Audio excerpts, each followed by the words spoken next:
Okay, thank you.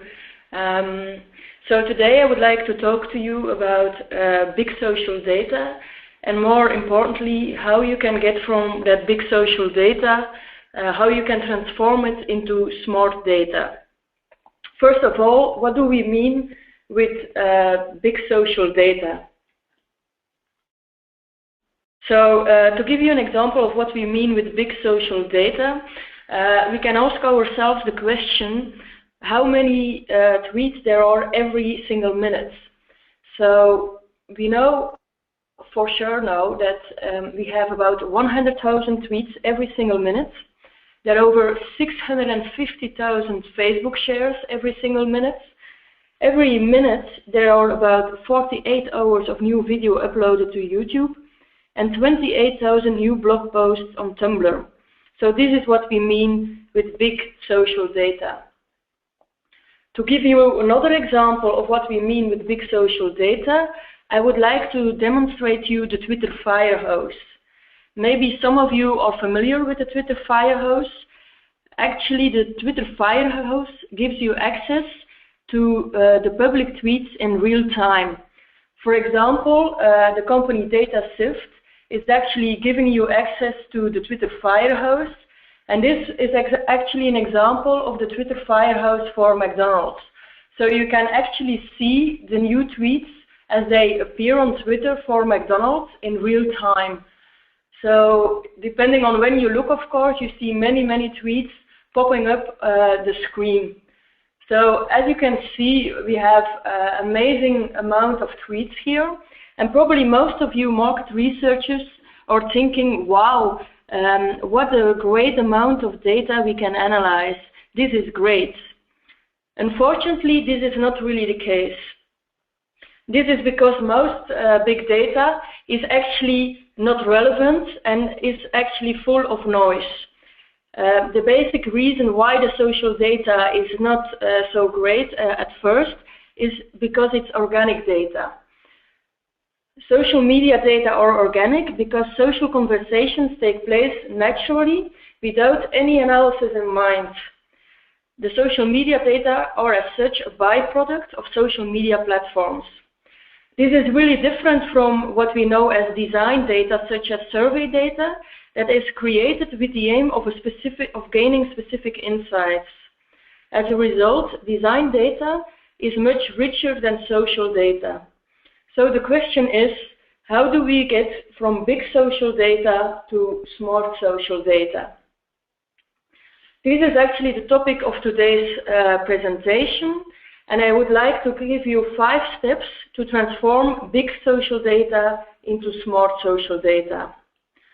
The first step is actually to clearly define your business objective and the related business questions. This might seem a little bit obvious, but it's still very important, even if you look into social media data. So, depending on the type of business question you have, you will need social media listening or social media monitoring. Business questions such as, what is my brand reputation and market position? Which consumer segments are there? And how much buzz did my media campaign generate? Can be answered using social media listening. Social media listening actually analyzes a collection of social conversations retrospectively, so not in real time. This is quite different from what we call social media monitoring. So when you have a business question that actually requires you to react in real time, such as detecting a crisis, detecting important service complaints or unexpected product malfunctions, these kind of business questions would require social media monitoring. Social media monitoring is actually monitoring the conversations in real time, allowing you to respond in real time. So these business questions actually could make use of the Twitter Firehose I have demonstrated earlier. A second very important step, and it's something Finn Raven actually referred to in the panel discussion, is actually the selection of the relevant data out of that big social data. Because you might remember that I said that social data is organic data, so most of the social data will actually not be relevant to solving your business question. Now, in order to select the relevant social data, you will need to know whose conversations you need to listen to or monitor to. You will need to know on which social media platforms the social conversations should be collected from. You will also need to find out which of the social conversations are actually relevant to your business case. And lastly, you will need to know how long you need to listen or monitor to the social conversations. I will now discuss each of those four topics. First of all, how do you define whose conversations are actually relevant to solve your business question? Typically, this would follow from your business problem. So let me give you an example. Vision Critical actually did a research using Facebook conversations, and they wanted to track the success of the new iPhone 5 by looking into the content of Facebook conversations on the iPhone 5. What they noticed actually is that people who actually wanted the iPhone 5, as you can see over here, these people tended to be more positive about the different features of the iPhone 5. So this is an example here for an evaluation of the battery of the new iPhone 5, and you can see that 53% of those who want an iPhone 5 are actually positive about the battery of the iPhone 5, whereas if you look in the total population of all people having conversations on the iPhone 5, only 27% of those people are actually positive about the battery of the new iPhone 5. So to come back to our question, whose conversations are actually relevant, who should we listen to? In the case of Vision Critical and iPhone 5, we should listen to those people that are actually wanting an iPhone 5. Secondly, once you know who you should listen to, you need to find out on which social media platforms they are actually engaging with. So, for example, that you want to track the Volvo brand reputation, and you know that the majority of the Volvo buyers are actually aged between 25 and 54 years old, then you actually need to find out for those 25 to 54 years old on which social media platforms they are active. If they are very active on Facebook and Twitter, then you need to include those two social media platforms into your analysis. The third step actually is to define also the relevant conversations. So given that you know who you should listen to and from which social media platforms you actually need to scrape the conversations, you still will have many conversations that are not relevant to solving your business problems. To give you an illustration of what I mean with selecting the relevant conversations, we did a research in collaboration with Microsoft, where the idea was actually to track how B2B customers are experiencing the adoption of new software. And we wanted to track that experience just by monitoring actually the social conversations related to the software package. But in order to select only those conversations that were relevant to the new software adoption, we actually first had to define a kind of dictionary that describes the typical actions that B2B customers would do or take during a new software adoption, such as collecting relevant product information, finding out what is the implication for their contract setting, and so on. So in our case, we actually used focus groups to define a dictionary of typical actions, and using that dictionary of typical actions, we scored all the social conversations, so we could actually pinpoint which conversations related to the software adoption. Once you have defined the relevant people, the relevant channels, and the relevant conversations, you still need to find out for how long you should listen to or monitor to the social conversations. Sometimes the relevant time window actually follows very naturally from your business case. If I go back to the example I gave you for Microsoft, for new product launches, typically the time window 90 days before the launch and 90 days after the launch are very critical. So in our case, we used 180 days as the relevant social media monitoring time window. In other cases, you will not have a natural time window, and you might define the relevant time window as a time window offering you enough conversations to solve your business question.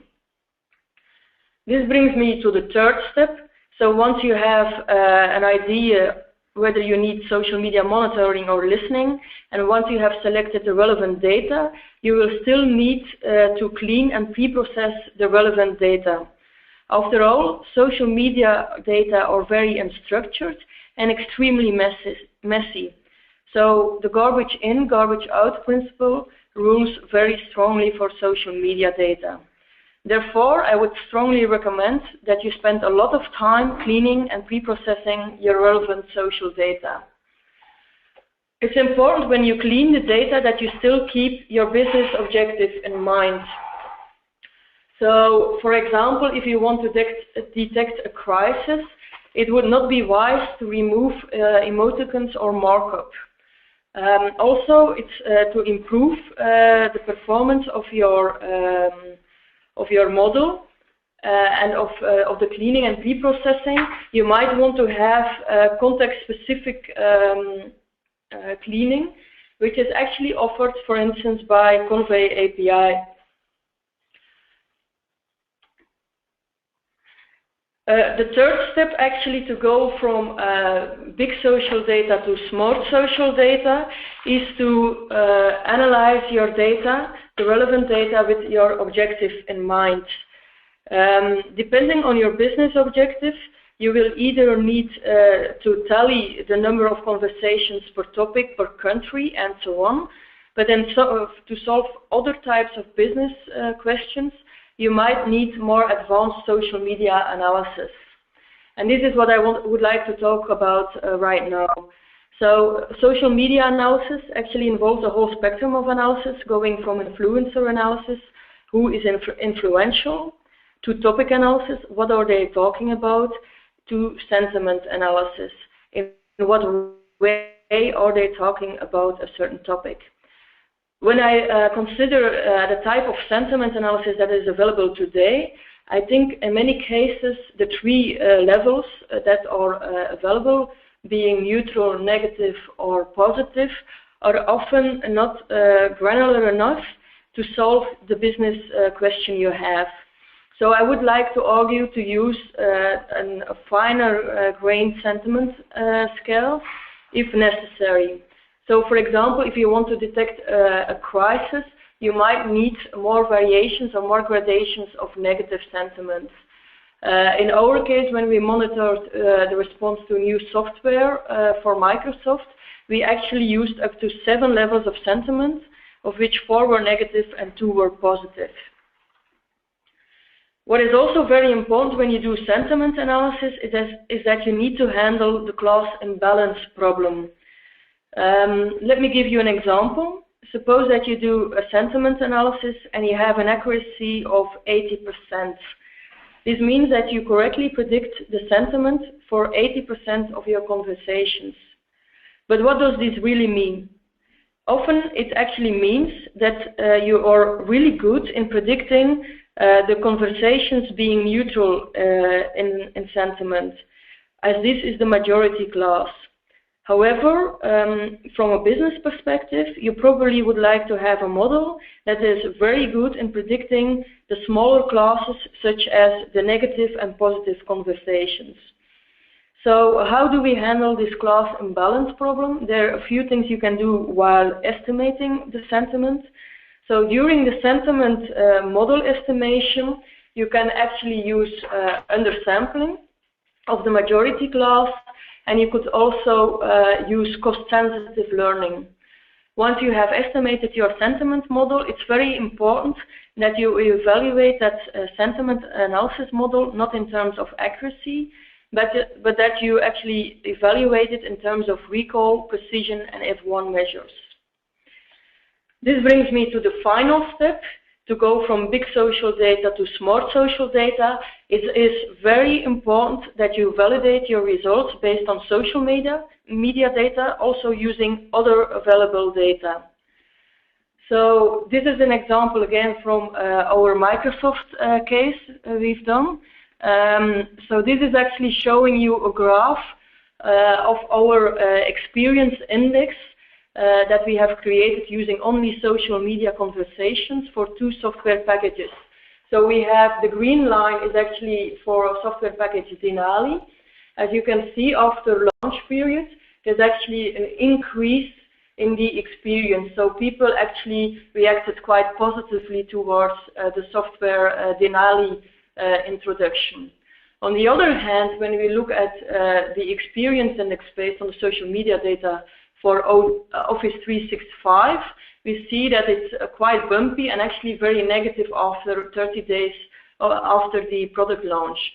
This evolution of the software adoption index was actually totally in line with what Microsoft knew about the trends of the launch of these 2 software packages. So in a nutshell, to convert big social data into smart social data, you need to follow a 5-step process. In the first step, you need to clearly define your business objective, so you know whether you need to use social media listening or social media monitoring. In the second step, you identify the relevant social media data, so who should you listen to, on which platforms, how long, that kind of stuff. In the third step, once you have your relevant social media data, you will need to clean it and pre-process it, and maybe you will have to make it context specific. In the fourth step, you will need to analyze your data again with your business objective in mind, and this relates to the use of more granular sentiment scales. And in the fifth step, it is very important that you actually validate your social media results with whatever other data you have available. So this is the way how you go actually from big social data to smart social data. Thank you.